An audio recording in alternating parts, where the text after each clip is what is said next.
ప్రతిభ చూపి బ్రహ్మాండ నాయకుడివైనావు. మాతా పితలకు ప్రదక్షిణముతో మహాగణపతిగా మారావు.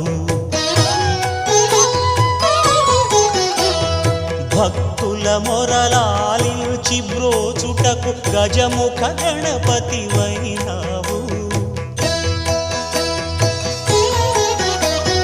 బ్రహ్మాండమునే బొజ్జలో దాచి లంబోదరుడవు అయినావు.